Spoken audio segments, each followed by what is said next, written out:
On this week's episode of Bropostles, how do I tell my sister that she needs to stop receiving the Eucharist? How do I deal with a person who is discerning while I'm dating them? How do I deal with no longer discerning and wanting to date a beautiful French girl? And what are the 7 signs that someone only loves you for you? Just loves the idea of you. That's what it was. No, it's over. We read some stupid article. All this and more on this week's episode of Bropostles. Welcome to Bropostles, a Catholic comedy podcast for people. Spookiest podcast. The spookiest Catholic podcast. It's September. It's never too early to get spooky. It's Labor Day weekend. It's very scary. Everyone stops working. Not as much shareholder value is created. Very scary. Yes. Nothing scarier for a salesman than people who are out of the office for a weekend. Out of office email. Already getting out of office email autoresponders. Ooh. What's the scariest thing you can think of right now? What's the scariest thing you think of right now? Quick. Scariest thing. I had scorpions. I had a nightmare last night that I had to kill 2 scorpions and they wouldn't die. And my coworker was trying to help me, and then he told me that then he actually killed them very easily, and I felt I was like, the worst part of that is getting shown up by your coworker. That has nothing to do with the scorpions. Sucks, dude. He was able to kill 2 scorpions, and I could barely kill 1. That was scary. Can I tell you my biggest fear? Can I do the entire podcast like this, or do you think people will get tired? No, I think we do it for the intro. Let me tell you my biggest fear. Ready? Okay. Last night I had a dream, and this was frightening. I had a dream that I made it. There were 15 spots on the JV basketball team. Oh man! And I made number 15. I was the last one in. Thank goodness. And the coach says to me, he's like, "You're gonna have to work harder than you've ever worked before." And I was like, "I'm ready, coach." And like in my dream, I'm like setting aside time to go to the gym. I'm saying like, "Emma, I have kids and a family in this, and I'm also on the JV basketball team. Yeah, I'm telling you, I'm like, I can't spend time. I have to go to the gym. I have to work on my game." And then I wake up and I'm like, I'm not actually on the team. Like, it was so devastating this morning because for a few brief, beautiful moments, I had purpose. You know, it was ripped away from me. I woke up. I had to like get my kids breakfast and like go to work to provide for my family or whatever. It was ridiculous. Nothing compared to the JV baskulbasketball team that I had. I had a nightmare. Dreams. I had a nightmare that I was trying out for the high school basketball team, and I almost made it, but I got knocked off the roster by a dog, a golden retriever that can play basketball. It says in the rules. There's nothing in the rules that says a dog can't play. There's nothing in the rules that say we can't hold hands during the Our Father either, and that that shouldn't be happening. Dude, I'm tired of liturgy discourse. The straw has finally broken. I used to be like you can't wear a baseball cap in church, and you should never hold hands during the Our Father, and you should dress kindly, respectfully, and you should not look at your phone, and you shouldn't talk. I just don't care anymore. I don't care. I don't care. I am not. It is not worth my time, or frankly, anyone's time, to worry about how other people are acting at Mass, unless it's like someone you know that you could reasonably call. Unless it's your child. Yeah, if it's like your friend and they're like looking at pornography on their phone, then you obviously be like, "Hey, easy one. Get the big booty Latinas on the TikTok off your phone now, because we're still in Mass." Yeah, we're at Mass. But like for any other situation, who cares? Yeah, I'm tired of the tone policing. I'm tired of the tone policing. I'm tired of it. I get it. I get it. People are driving me nuts, bro. I was going to save this one for the bonus podcast, but someone today rip it now. Someone today underneath the story about the shooter in Minneapolis was like, my TLM parish. Everyone concealed carries. The priest blesses guns. They're just, and I was like, now Latin Mass is bulletproof? It can do anything. I was just like, this is ridiculous. People talk about the Latin Mass like how the narrator talks about Ford trucks in a Ford commercial. You come on down to St. Rose Philippine Duchesne and you're going to get something different than your normal Novus Ordo Mass. Here we concealed carry. Women never show their feet. And we still have the old Cracker Barrel logo. And we still have the old Cracker Barrel logo, and we like the part of it that you would expect that we like about the old Cracker Barrel logo. We wish it looked more like a whip. Yeah. Tired of your namby-pamby old parish? Come on down to... They should have Ford Truck Month, but for parishes, where you could go and instead of like getting a deal on an F-150, you could go to the Latin Mass and like none of the normal people would be there. So you can experience it without all of the freaks being in the way, you know? Yeah. And I say this with a deep love for the traditional liturgy in my heart. If I had one near me, I would go to it every weekend. Absolutely. But alas, there's a perfectly reverent Novus Ordo right down the street that it would be silly for me not to go to. Where people that I live near and see on a daily basis attend. And that's exactly. And that's what it's all about. That is something that I think TLM people miss, because they always talk about like there's a big discourse among some of the more well-known people that are more TLM now, and they're like, you think about your kids' formation. Like to be like completely honest, most of your kids' formation happens for all of the hours, the 161 hours outside of Mass, and it's all about who they're around. Like if they're how many hours do you think there are in a week? 162. What's 7 times 24? Do you know how many hours are? I know there's a book about how many hours you have in a week. How many hours are there in a week? 158. Are there really? Yeah. Hours in a week. Oh, we were both wrong. It's 168. Oh, I knew there was an 8 in there somewhere. Yeah. I knew there was a 6, so suck it. Dude, this is why we're so good together. Because with both of us, you get the right answer. But if you just had one of us... If you just had with one both of us and a quick Google off. search, you eventually get the right answer. Yes. Oh man. Anyway, do you want to tell them our big news, our big announcement? Yeah. First of all, I'm Ethan. This is Patrick. This is a comedy advice show for Catholics who take their faith seriously about themselves. Welcome to Bropostles. Glad you're here. We had, I would say, the biggest month on Patreon we've ever had. Just out of nowhere. Out of nowhere. So I wanted to say thank you to all the people who have joined. Not by name, because I would never do something like that. I would never do something as obvious and no. I want to thank Jack. I want to thank William. I want to thank Joseph. I want to thank Kevin. I want to thank Mark, Sarah, Anthony, Bidness, Nathan, Thomas, and Rose. Thank you all for joining the Patreon this month. It was a beautiful. It reinvigorated me because it let me know that you guys actually do like our show. I've seen your little icon pop up in the Discord more this week than I have in many. I've been off X, so I need somewhere to put I get it. My energy. So to celebrate this new month and to continue to encourage the growth of the Patreon, we are launching a semi-illegal mobile gambling operation. we were discussing it, and Ethan was like, "Wait, is this legal?" And I was like, "Hold on, this might be an illegal lottery." I think we can safely call it a sweepstakes. I've checked very briefly the rules and laws around this. Here's what we're gonna do for the month of September. You have 2 ways to be entered into a drawing for the grand prize. I'll tell you the 2 ways, and then I'll tell you the grand prize. Way number 1: if you join the Patreon at $10 a month, which does get you a bonus podcast every week for the most part. You get no you get purchase the bonus necessary and to enter. That's what makes it a sweepstakes. Here's the thing: the no purchase necessary to enter is you can either join the Patreon for $10 a month, or you can send the podcast to 10 of your friends and then screenshot the texts or the messages or emails or whatever and send them to info@bropostles.com as proof, and that will also get you an entry into the sweepstakes to win.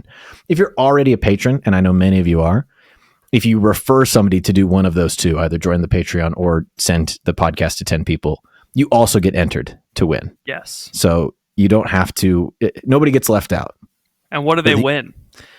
We will send you a $100 Visa gift card in the mail. Yes. We will send you $100 if you win the sweepstakes. All you have to do to enter is tell 10 friends and email us proof, or become a patron at $10 a month, or get someone to do one of those things. As if you're a patron already, get someone to join the Patreon. and I have to emphasize, no purchase is necessary to win. Yeah. Please. And if there's a lawyer listening and you're thinking this is illegal, This is still illegal. we will give you $100 to tell us exactly how and why it is illegal, because it will probably be worth less than actually breaking the law and going to jail. So, so that's the sweepstake. Go to patreon.com/Bropostles or email your screenshots of sending the podcast to 10 people to info@Bropostles.com. This goes for the whole month of September. It ends on September 31st or whatever day it is. I don't know. I don't freaking care what day September ends, but of the last day of September, and that'll be it. We're very excited. I would love to get September famously hath 30 days. So 30 days hath September. 31 hath November. It does. November feels like the longest month, in my opinion. Doesn't December also have 31 days? Yeah, but I November thought it was every feels other. longer. I thought it was every December feels shorter because you're just like half They of it. really You're not just even started attention. making it up. Like Julian had something going, and then Gregory was like, "What if we did it this way?" Crazy. I think it was Julius, but yeah, Julian different from Madagascar he's the one that did the calendar. the King Julian calendar, obviously. Mort. All right, let's go. Let's do the podcast. Let's answer some questions. We've got a lot of questions in. I want to answer the questions, and I want people to go to Patreon. James didn't come on the podcast this week. Very sad. No, he's coming on next week. Yes, that's huge. So James McCann is also coming on next week. So that's another reason to support the podcast, because if you guys didn't all join the Patreon this week, then I probably wouldn't have texted James McCann. You should come on. And I did. So okay, this was a request article to react to on the pod. Should I bring the article up? Put it into Chat GPT.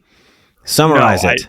No, I don't want to do that. It's a list of 7. We can go through it pretty quickly. We can. Yeah, let's do that. Why don't you share your screen so that people watching on YouTube can see what's going on? 7 signs your partner just loves the idea of you. Now, I don't know how to read that headline. They just love the idea of you, or they just love the idea of you. Like they only love they don't like you. They like the idea of you. Simply.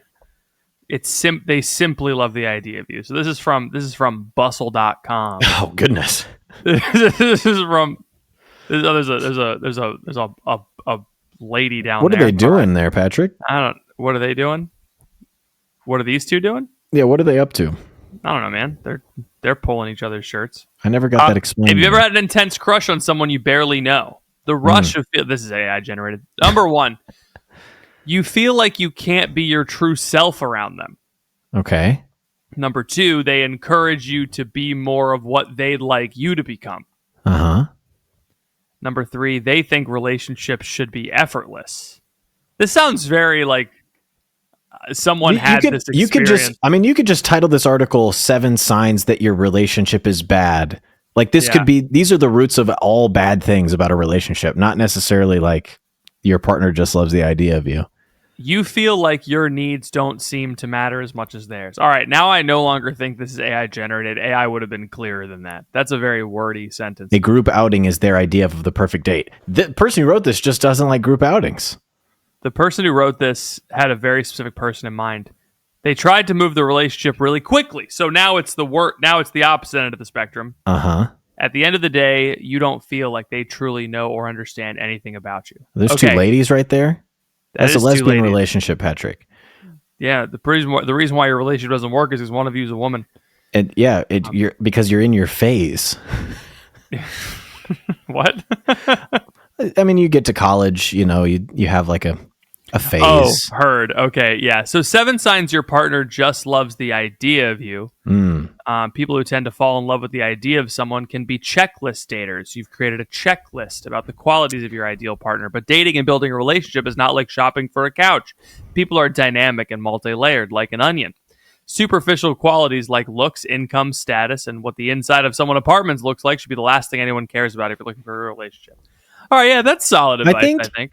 I think the problem with this article, you can put it away. I don't want to look at it anymore. Okay. I think the problem with this article is that the things that are maybe novel to the secular big city young adult early 30s dating world. They work at a marketing firm. Yeah, these are like fundamental things if you're a marginally faithful Christian who is trying to Sure. follow. Like you know that you're supposed to love somebody as a self-sacrifice that's like more Yeah. than just what you get out of the thing.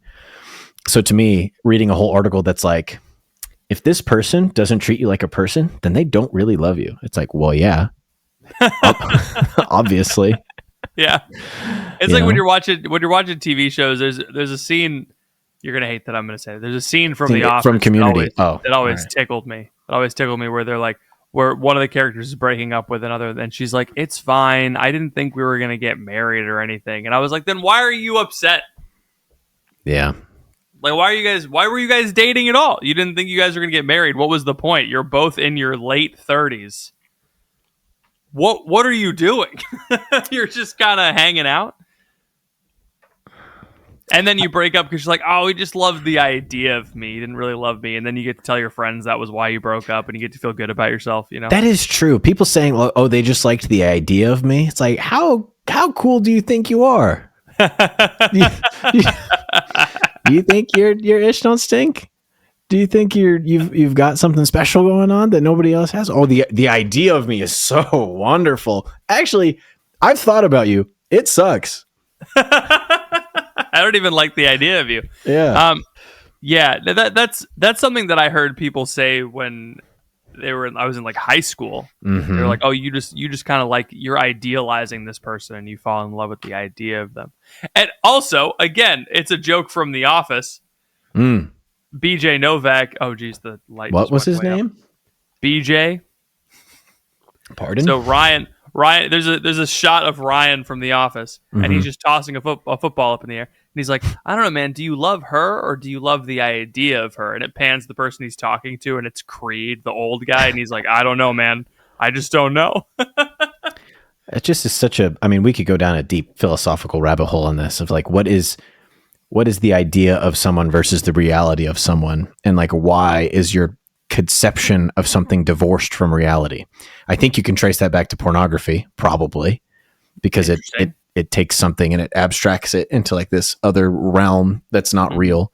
You have a fantasy about someone, about what your life could look like.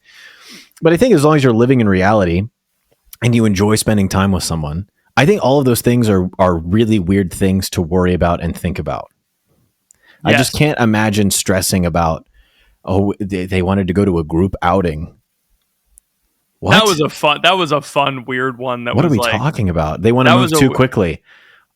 What is that? A red flag now that someone likes you so much that they want to progress the relationship? Is that bad? Sounds like the opposite flag. Like that sounds like they might like you too much if they're moving too quickly. I think there's some problems out there, man. The group outing one was kind of funny. Yeah. It seemed out of left field. All of them were the same kind of. It was the same thing. Yeah, it was the same thing 5 times, and then someone at Bustle had a deadline, and they had to get this article out. They had to get this article out. So it was the same. It was the same thing. Like they don't get you. They don't get you. So anyway, thank you for sending us that article. Yes. I don't think you should worry about this at all. I think that you should only read articles written by me on CatholicMatch.com. I think you should live in reality. And I think if you are, instead of operating based on what you think and what you feel to be true, think about what is. Yes. Did this person actually say that? Did they actually act that way? If I'm confused, can I ask for a clarification on their actions? Can we have a conversation about what this actually meant?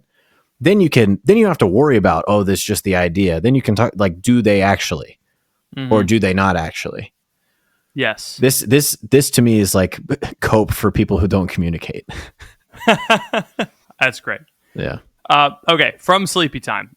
I'm a dude, so I ask this primarily from a guy's perspective, Natch. I would hope so. But I'm sure women have shared the sentiment at times. It seems like this topic is rarely addressed, is drowned out by situations of people who worry they'll never meet someone. How do you know when someone is good enough for you to be actually pursuing? Do you love them or the idea of them?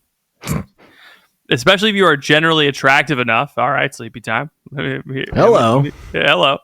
I'm generally attractive enough where you always seem to have options.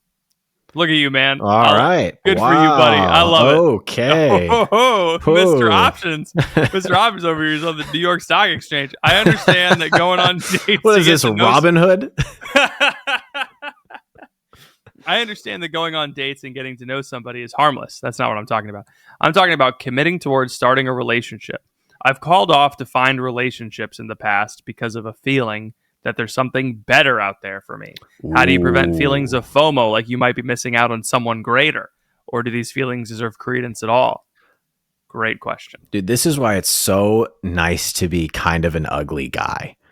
Because I am not wondering one iota if there's anything better for me out there, because my wife is beautiful and gorgeous and I have a winner, you know? Yeah, there you go. I won, and I knew that I won as soon as I started dating her. But when you're kind of a hot guy, then it's like it's always somewhat lingering, you know, that like there could be someone more beautiful and more powerful for me out there. Have you considered getting fat and bald to try and solve this? You need to Costanza yourself to get rid of these feelings. You need to do this. You need to like wear a fat. You need to be like that Russian bodybuilder who got really fat on purpose. Yes. You know that guy? Yes. You know that guy? I love that guy. He got in trouble with Joey Swole because he was like mean to someone in a gym, but he was like, "I am sorry. I do not speak English. I did not mean to be rude." Are you looking him up? I'm looking him up. Fat to fit Russian guy? Yeah, this fat to fit Russian guy. So he's a personal trainer. He got really fat so he can show you how quick and easy it is to go from fat to not fat. And he filmed a bunch of videos before, and I don't understand how he saved all that footage, but he posts a video every now and then about him going from fat to fit. Yeah, influencer. His name's Andrei Smyev. Andrei Smyev. I can't really pull up any photos of him because they're all somewhat grotesque, and I don't. It is very gross. He got very grossly fat, but you got to do that, and then like the week of the wedding, you just drop all of it like that, and you're like, "Hey, I'm hot now." Like you Pretty Womaner. I've never seen Pretty Woman. Is it worth watching? Me either. Richard Gere. Probably not. Is he in it? Yeah, he's the main guy. Is it the same thing as Miss Congeniality? Yeah, I think it's pretty similar. All right, sweet. Because I ran a great. She's a prostitute, and in Miss Congeniality, she's a cop. So I ran such a good bit at a family barbecue over the weekend. I always mix up Kelly Clarkson and Carrie Underwood, and so I was talking about Before He Cheats by Carrie Underwood, and my wife goes, "You mean Kelly Clarkson or the other way around?" I think it's who knows? Yeah.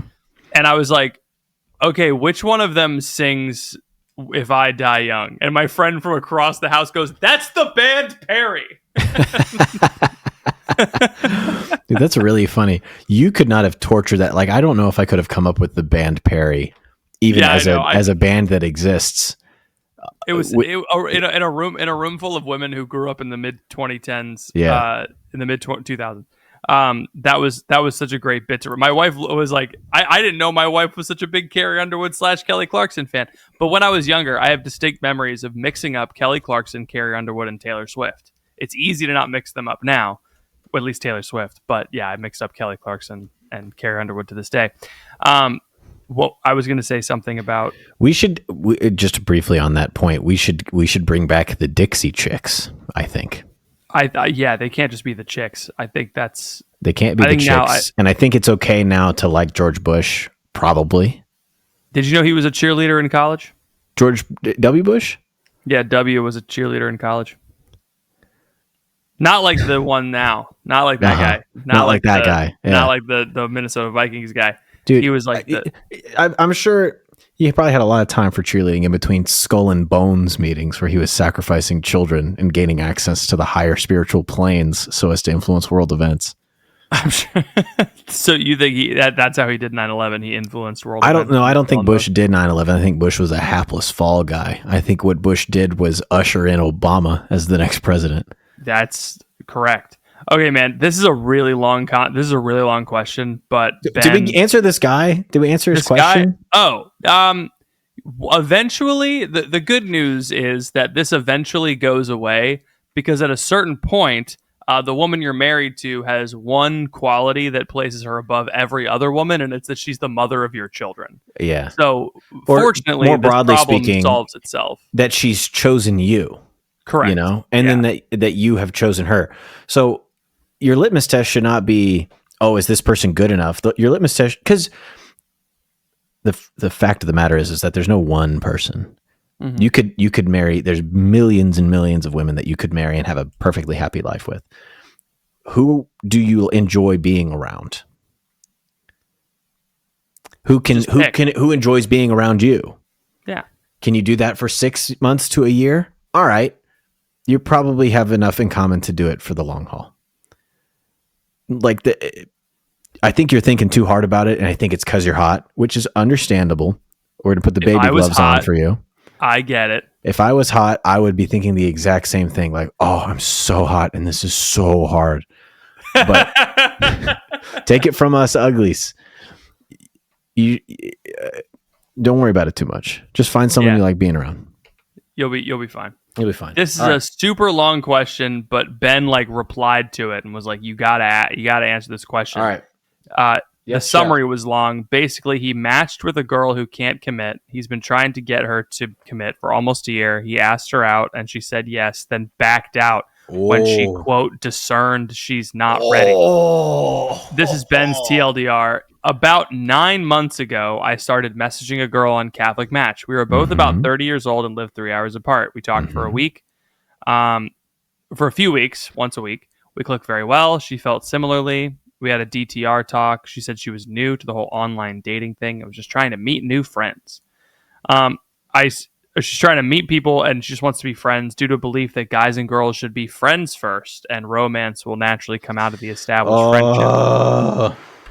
Jim and Pam has ruined everyone, I think. They Jim and Pam weren't even friends first. Jim liked Pam from season 1, episode 1. He was into Pam. There was no friendship. There was no friendship at all. It was a lusty yearning for an engaged woman. They were dating the whole time. Yes. Anyway, I strongly disagree with her on those ideas, but I decided to play her game for a little while to see where it went. We talked regularly as friends. When summer hit, I planned to ask her on a real date, as it had been 5 months. Dog. What are we I was getting frustrated, so I thought if she didn't say yes, then I'll move on. So I asked her out, and she said yes. She clocked you, man.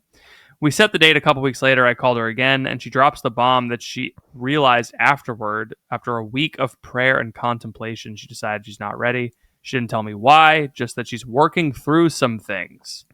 Lesson learned, can't be just friends. No pre-dating. Thoughts. What do we think? So let me just get this straight. So they're in their 30s, right? So we've got 2 geriatric people writing in to the podcast. And they say, so they match, and then he likes her, but she's like, I want to take it slow. I want to be friends first and let the romance develop out of the friendship. He agrees, and they are friends for 5 months, but the whole time he likes her. And then he asks her out, and she says yes, and then she backs out of the date because she's discerned what exactly? That she's not ready because she's going through some things right now. Dude, you gotta stop talking to her. She lives 3 hours away. Just don't respond to her texts. I would never say this out loud, but I can understand why some people say that women are evil. I would never say kind of evil. I would never say awful. This is awful. This is crazy. She just took away 6 months of your prime fertile years as a man. You're not getting those eggs back, bro. Like every time you go to the bathroom, more of your eggs get out of there. That's true. Do you understand what I'm saying? So she used you, bro. And then she got scared. She got cold feet because I don't even know why. And now you're left holding the bag and you're like, what do I do? Because I thought this girl liked me. Oh, she played such devilish tricks on you. I feel so bad. Dude, run, don't walk in the other This direction. is not good. I would not stick around. I'm so serious. The discernment language is pernicious. 5 months? 5 months? Something happened. A long time. Something happened 15 years ago that permanently altered the average young adult Catholic woman's brain and men. Everybody was affected by this. I don't know who's responsible. I don't know. We should put Sarah Swafford et al. In the gallows. for what they've done. You know, people who were 25 during COVID really got messed up. You know what I'm saying? They got. I like Sarah Swafford. I don't want to put her in the gallows. Can I just please, Andrew Swafford, don't come to my house and beat me up. You're so big, Andrew Swafford. Please don't hurt me. You know jujitsu, and I don't own a gun yet, so I have no way to defend myself. I would never shoot Andrew Swafford. Let's back up. Let's pause and start over. Let's move on. I think you should. And the bonus podcast gets crazier than this. That's so true. $10 a month, and you can win $100, and you get to listen to more unfiltered Ethan. If you think I put my foot in my mouth a lot on the main show, doing unspeakable things to Father Mike Schmitz on the bonus podcast. I would never. I'm not. I don't. I do not wish. No, I do not think that Father Mike should be drawn and quartered. or anything like that. I think you should. You can tell this. You give this girl not an ultimatum, but you just need to tell her, "Hey, listen, I really like you. I'm interested in dating you. I understand that you're working through some things, but I would like to either take you on a date now, or I'm just going to move on." And I think here's you need to use what we call in the sales world the fear of loss. Because right now she thinks she has you. And urgency. You need to use scarcity and urgency. Right now she thinks she has you. She thinks you're a known quantity that she can contain. And so she can kind of discern and do whatever she wants to do. And you'll still kind of be around. But you need to let her know, listen, I'm not going to be around forever. You can either lock in the low discounted price for 30% off, or I'm walking and you're going to have to pay full price. AKA go find someone else on the dating app. So I think you need to use your leverage. I honestly think that there's too many red flags to even warrant trying to salvage it. If you really like her, go ahead. I'm not going to stand in the way of young love, of geriatric love. I'm going to stand in the way of geriatric love. But I do look. There's no reason for her to be playing these games. That's just silly. I would understand. Let us know in the comments below. Would you date this girl? Would you try? Would you give this girl another chance, or would you run for the hills? I'm actually curious what people would say about this one. I would super run for the hills. I'm just saying. All right, I'd I'd love to see you run for the hills, bro. You make it halfway up, you fall over. Shut up. I'm really good at endurance. That's what I learned. I'm good. Dude, you and me should. Sports. The next time we're together, we should do a race. I think we did race. No, we swam, and I won. You did. I beat you did and win Anna. Swimming. We should do a triathlon, but like way shorter. Way shorter. So much shorter. And we should do a running portion, a swimming portion, and a biking portion. And I think you have me on the biking and the swimming, but I think I could really get you on the running part. You could smoke me on the running. And so I think it would be close, is all I'm saying. It would be close. Doing a you versus me triathlon is the stupidest idea, but it's you so versus fun. me triathlon. We do it in New York City, and part of the triathlon is you have to apply for a membership to the local YMCA to get in the pool, and then you have to sign up for City Bike on the street, and that's like part of the triathlon. The running is just you just run. You're just running in New York. The T1, the transition time. They calculate that in the triathlon time too. But if you can find a finance bro who will let you use his Equinox membership, then you can get into the pool there. You're good. And you're golden. So there's social hacks you can use. I did know people who would do a gym triathlon. Like they would go from the pool to the bike, stationary bike to the treadmill. And I thought that was cool. Anyway, all right. So another very long skipped question. All right. When to start dating after leaving seminary? Also, there's a super pretty girl at my university. So right now is the answer to your question. Oh boy. I have a dating question for the podcast. I discerned out of seminary a month ago. I don't know how long I should wait before asking a girl out. My heart is still on the priesthood, but I'm happy to give dating a try. It is likely I will reapply to major seminary and be better able to discern. However, I'm still hooked on this girl from university where our college seminary takes classes. We were in the college audition chorus together. She has the voice of an angel. When she sings, I feel closer to... Now we're skipping that part. French girl is a can't miss. She won the... I'm not reading... You should read it. No, I actually do want you to read it so I can fully clown this person. All right, put some... When she sings, she has the voice of an angel. I feel closer to heaven just listening to her. And I melt listening to our choir recordings from the year Whether it is one of her solos or 4-part harmony, her voice can so beautifully always be heard. Beautiful. Whoa. She can sing. Dude, all right. Okay, so you like this girl. Yeah, so she won the Catholic Studies talent show. Okay.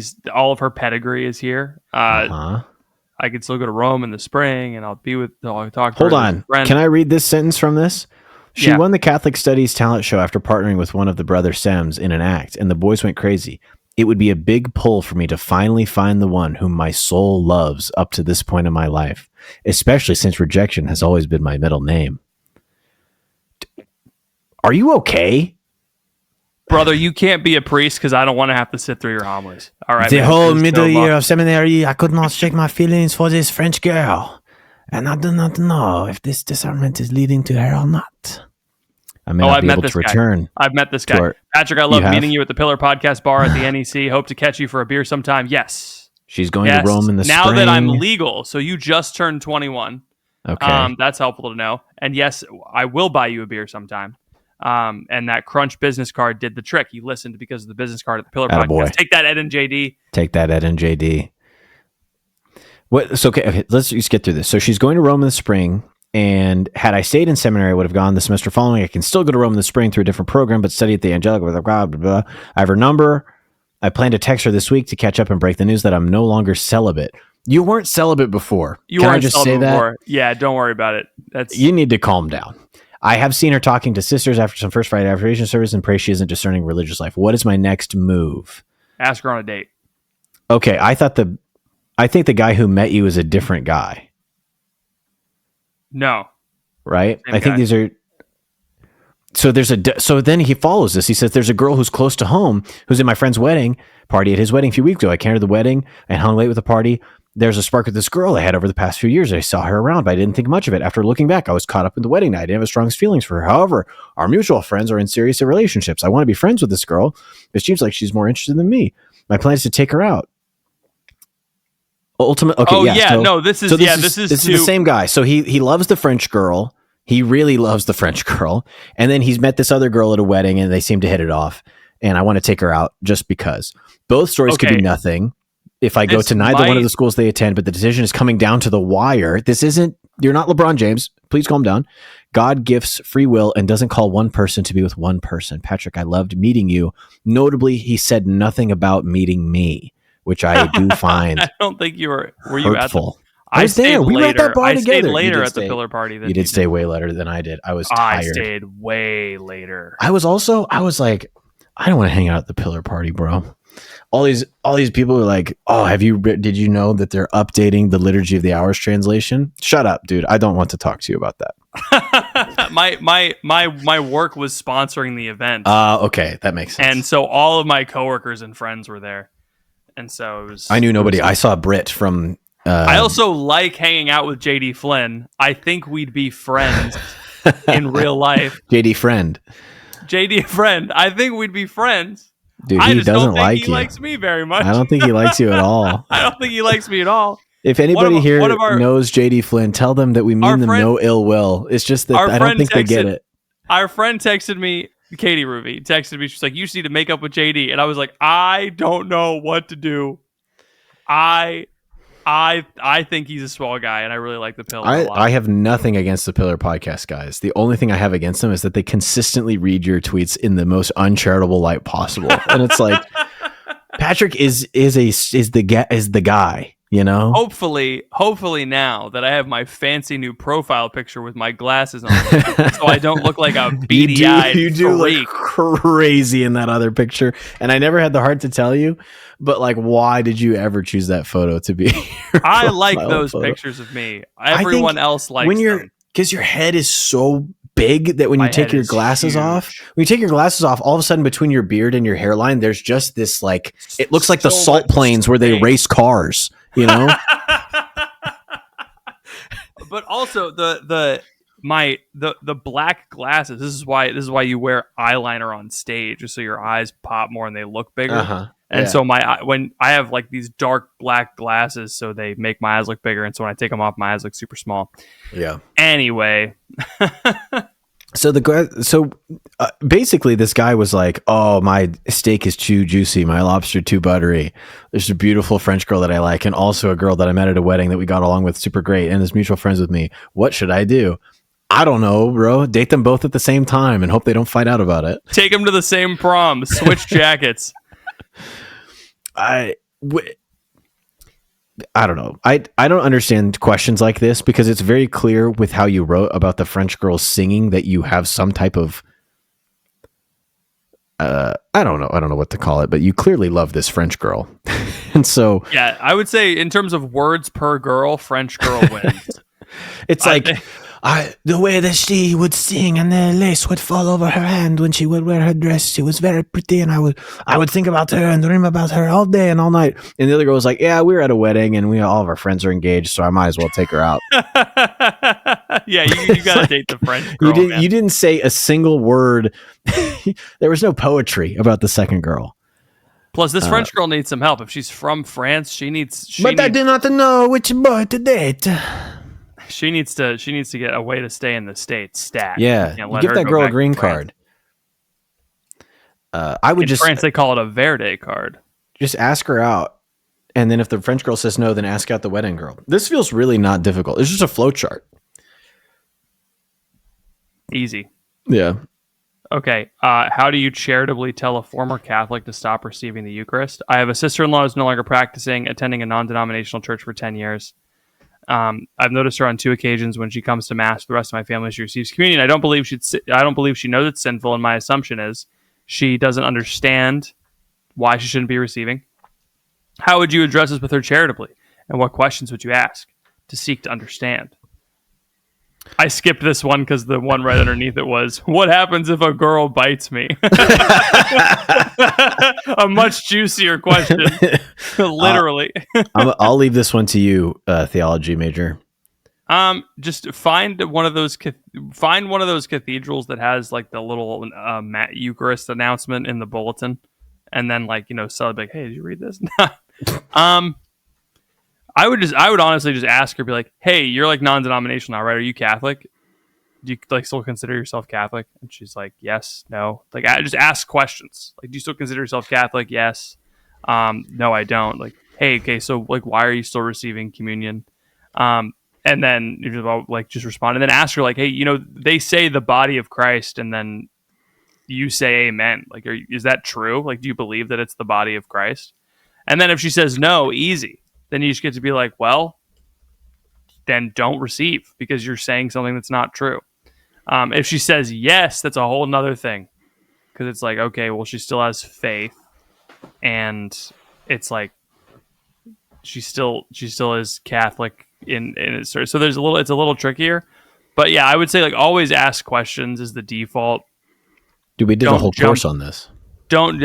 There it is. Don't jump to the pontificating. I got in trouble with some people on Twitter for saying that we preach too much and ask too many questions. But 1 Peter 3:15 says always be prepared to give an answer.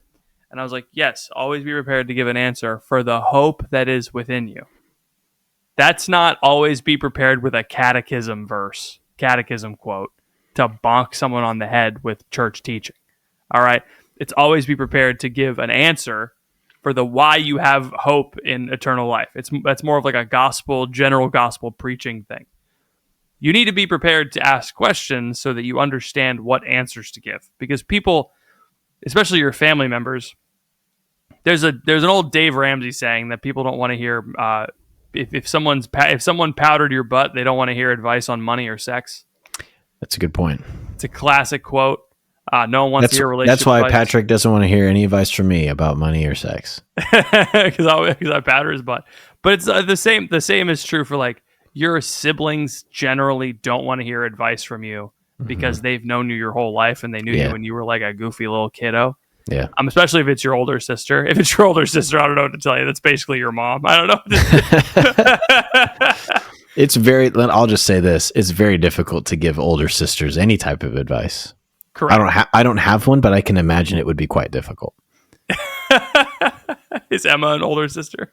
Emma is the oldest sister. I genuinely was not thinking about her when I said that. I thought you were throwing shade at Emma. No, I would never in my life throw shade at my wife publicly. I would be impressed. Yeah, no. So it's you asking questions is helpful because you don't know where their mindset is. You know, she might be considering coming back to the church, and if you just if you hit her over the head, it's like that's the thing that makes her go, oh, you know what, I'm not going to go back. But if you kind of explain, if you ask questions, and then she realizes, oh yeah, he wants to understand where I'm coming from, then that softens the, okay, well, based on your situation, here's the actual teaching of the church. Then she might feel convicted. Like, oh, I didn't know that I was supposed to be completely on board with Catholicism before receiving the Eucharist. I want to keep receiving the Eucharist. Maybe I should, like that. My only experience with this was my Protestant girlfriend in high school. She believed in the true presence of the Eucharist. It was very strange. And she really wanted to receive the Eucharist at Catholic Mass. And she would actually cry about not being able to receive the Eucharist at Catholic Mass. And it was very strange. And it was the only thing that was drawing her to the Catholic Church was the Eucharist. And but that boundary of you cannot receive the Eucharist because you're not Catholic was that it challenged her to be I have to take this seriously, as opposed to her church where they're like, yeah, Patrick, you can receive communion with us if you want, it doesn't matter. Her pastor said to her, she believed that the Eucharist was the true presence of Jesus Christ regardless of what church it was in. It was a very interesting conclusion. That is a weird and I was like, how? What? And she's like, I don't know. But she said that to her pastor, and her pastor was like, yeah, you can believe that if you want. I was if let anybody be a pastor these days. I can't. If my pastor had said that to me, I would have left. I'd be like, come on, you gotta, anyway. So yes, ask questions. That's the long story. Thank you for letting me throw in a question that was very clearly more for me. Dude, of course. I think it's silly to not have, because there's so many questions out there that are for me, right?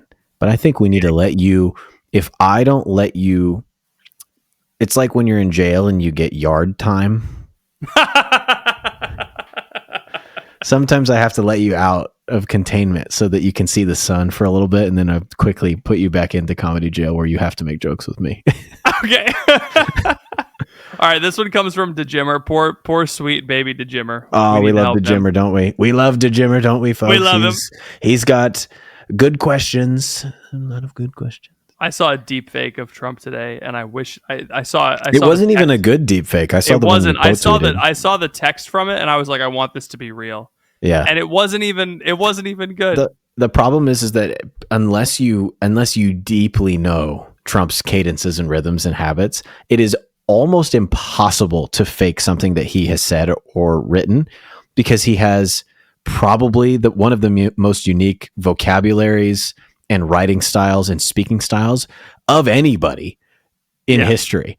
And so you just, it is almost impossible to do it. So whenever somebody does a AI thing or try to write a fake thing that he said or write a fake tweet from him, you can almost always snuff it out, because there's something wrong. It's a je ne sais quoi. It's literally something that you can't even put words to.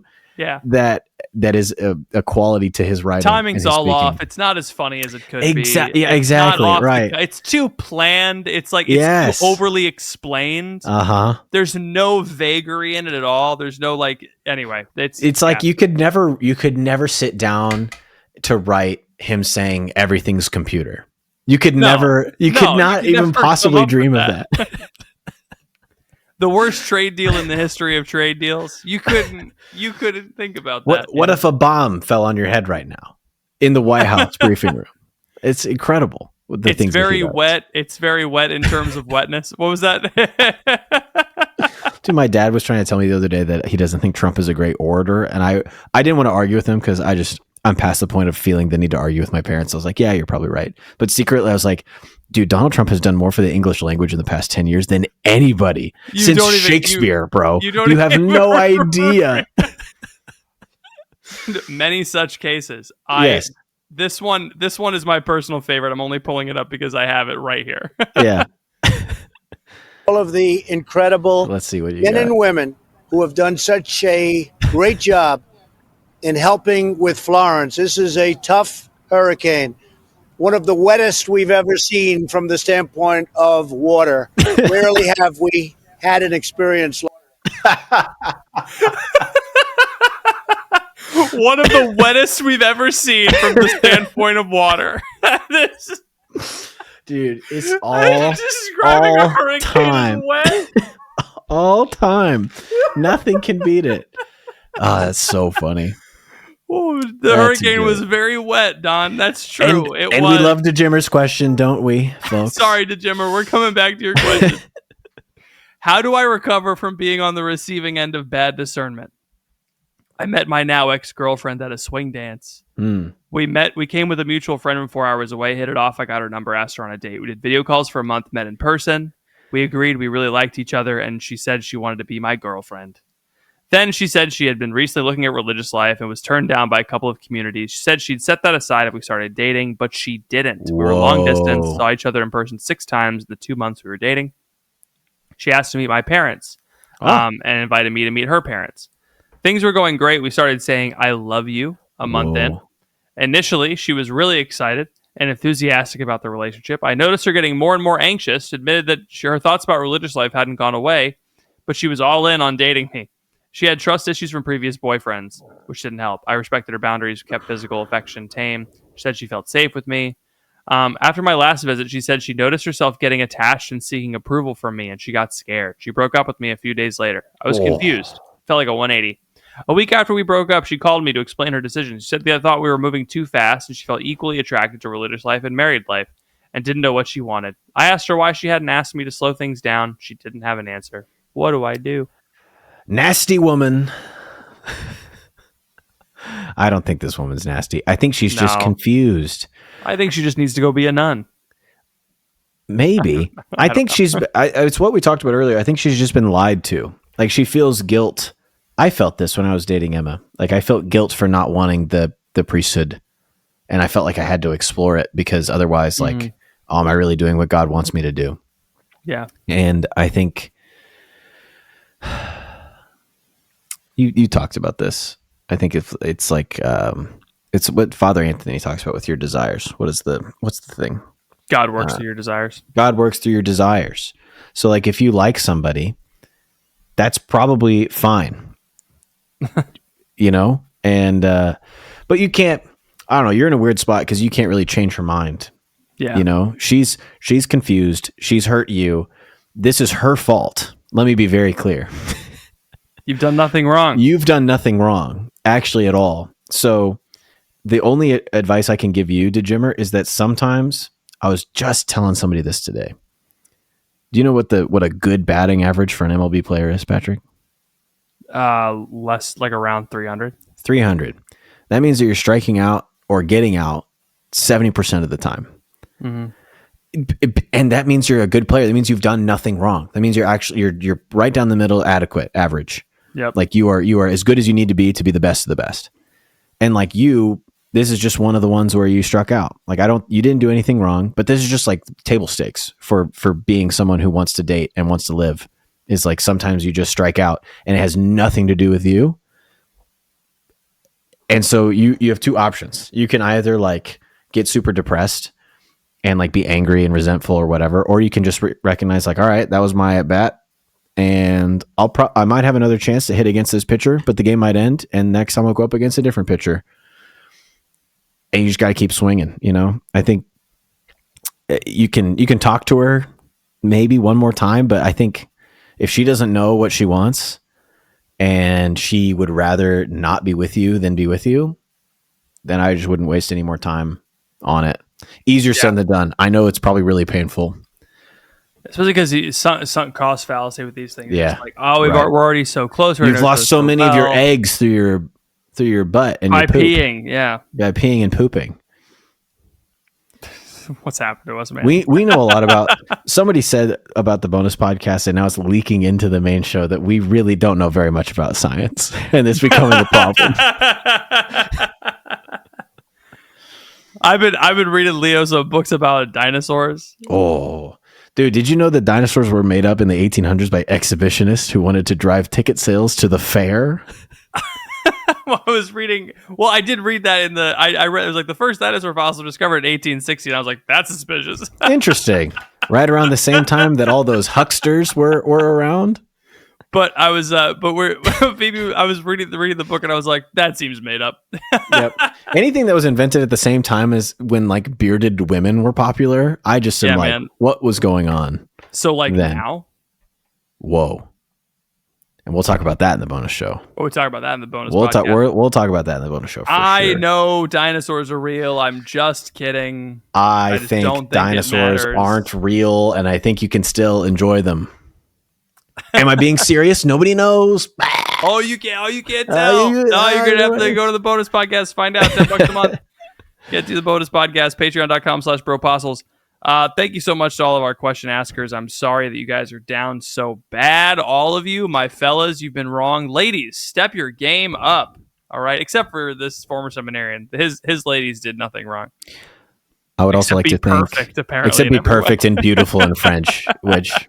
Whatever. I don't know why people write into us sometimes. They're like, I found $1,000 in the street and the cops told me that I could keep it.